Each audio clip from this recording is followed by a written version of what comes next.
Day number 20, race conditions. Toy to the world. Dum, dum, dum, dum, dum, dum. Two videos from two creators.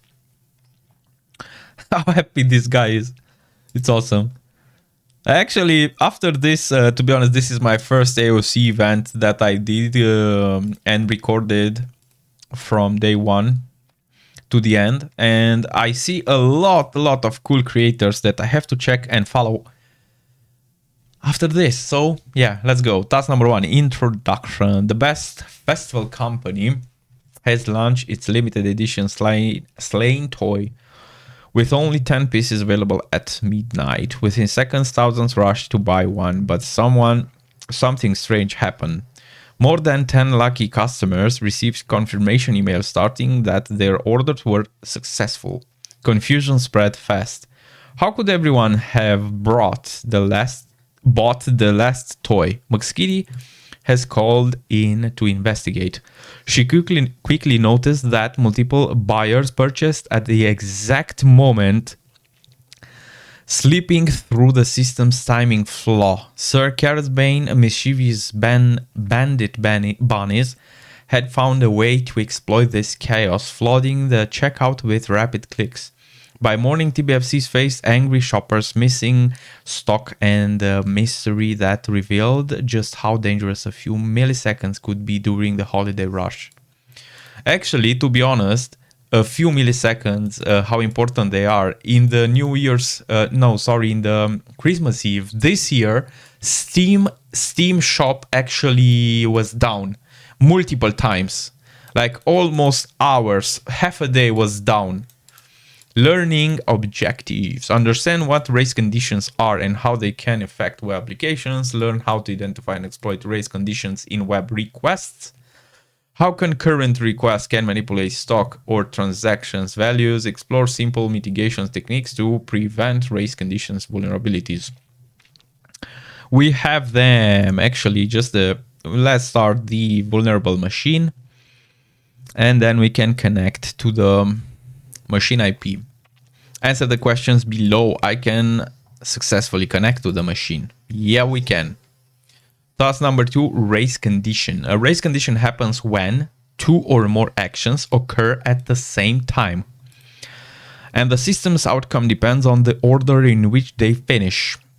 In web applications, this often happens when multiple users or automated requests simultaneously access or modify shared resources such as inventory or account balances. If proper synchronization isn't in place, this can lead to unexpected results such as duplicate transactions, oversold items, or unauthorized data changes. Types of race conditions. Generally, race conditions attacks can be divided into 3 categories: time to check to time to use, TOU. Race conditions. A TOU race condition happens when a program checks something first and uses it later, but the data changes in between. This means that was true at the time of the check might not longer be true when the action happens.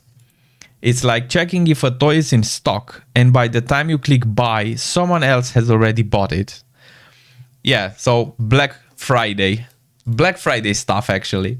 For example, 2 users buy the same last item at the same time because the stock was checked before it was updated. Shared resources. This occurs when multiple users or systems try to change the same data simultaneously without proper control. Since both updates happen together, the final result depends on which one finishes last, creating confusion. Think of 2 cashiers updating the same inventory spreadsheet at once, and one overwrites the other's work. Atomicity violation. Never heard of this. An atomic operation should happen all at once, either fully done or not at all. When parts of a process run separately, another request can sneak in between and cause inconsistent results. It's like paying for an item, but before the system confirms it, someone else changes the price. For example, a payment is recorded, but the order confirmation fails because another request interrupts the process. time for some action. Now that we understand the basic concepts, let's take the example of the TBFC shopping cart app and exploit the race condition. All right, so we will play with burp. Yeah, so what they show you here, if you, for instance, will use Firefox, but we will use the browser of burp, it will be much easier. But if you use the Firefox, you will see over here that you have a proxy, Foxy proxy. Just hit burp, right? And after that, you can just interrupt traffic with burp, but we will use the built-in browser, which automatically does that for us. So, all right, let's see. We have to catch, actually, no, we go into the repeater with exploit race condition. All right, so, okay, we don't care about this. The proxy is intercept on. We open the browser. I think we have to go into the, yes, we have to go into settings. We allow to run without a sandbox. We close the settings. Now we can open the browser. And I see they capture the... actually, I want to intercept off because I don't want to catch everything. Not yet. In here, we just type the vulnerable IP. Perfect. Do we have to introduce something? Yes, username, attacker, and then attacker at 1 to 3. After logging, we receive a main dashboard which okay. Let's see. To make the legitimate purchase, click add to cart. So bunny plush slang toys, you know what? I'll add that, and I'll add also bunnies. Purchase, thank you for the purchase. So let's see, check out, confirm, and thank you for the purchase. Will soon, okay, cool. Exploit the race condition. Now, if we check out, actually, I think I don't have to. Yeah, so this is another cool feature of burp. So if we use the burp built-in browser, we don't even have to hit intercept proxy. As you can see, the interception is off, but all the traffic was captured. If you check the target, everything was captured. Amazing, right? Now, process checkout. This request, post request to process checkout, this will go to repeater because we have to create a spam request, to spam a request. And to a group, create a tab group, cart. Okay, cool. We have it. So let me see. So he duplicated 19. So he edit group. Let me see. Tab group.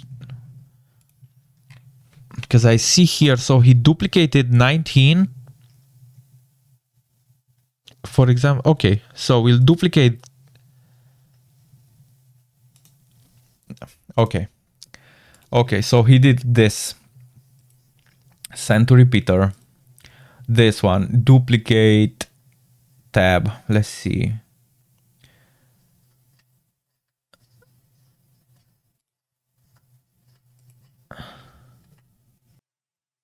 I don't see duplicate. Let me see, Control C, Control V.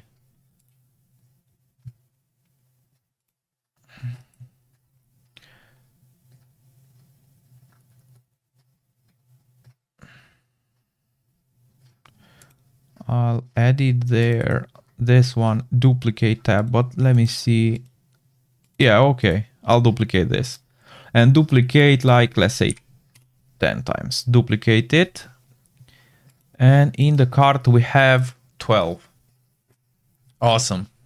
Now, let's see. Send group in parallel. Send group in parallel. Let's byte sync. Let's see. And send. And now, if we go back here,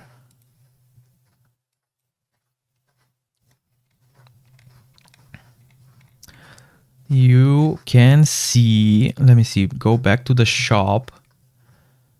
And there you go. We have the two flags, right? Like in here, because we just activated a race condition. We simultaneously bought like toys mitigation also. But let me see. So we have this is for bunnies, which means that this is for that, and this one is for this. Now the mitigation, the attacker logged in and made a normal purchase of the limited slain toy using burp suit. He captured the checkout request and sent it multiple times in parallel, exactly like we did. Because the app didn't handle simultaneously checkouts correctly, each request succeeded before the stock could update. This allowed the attacker to buy more toys than available, resulting in a race condition and pushing the stock into negative values. You can see over here, oversold, oversold. Here are a few mitigation measures to avoid the vulnerability. Use atomic database transactions, so stock deduction and order creation executes as a single consistent operation. Perform a final stock validation right before committing the transaction to prevent overselling. Implement Implement idempotency keys for checkout requests to ensure duplicates aren't processed multiple times. Apply rate limiting or concurrency control to block repeated checkout attempts from the same user or session. Answer the questions below, like what is the flag value if the stock is negative for slain toys and for bunny plushes. Feel free to check out the race conditions room if you enjoyed this task. We will do that.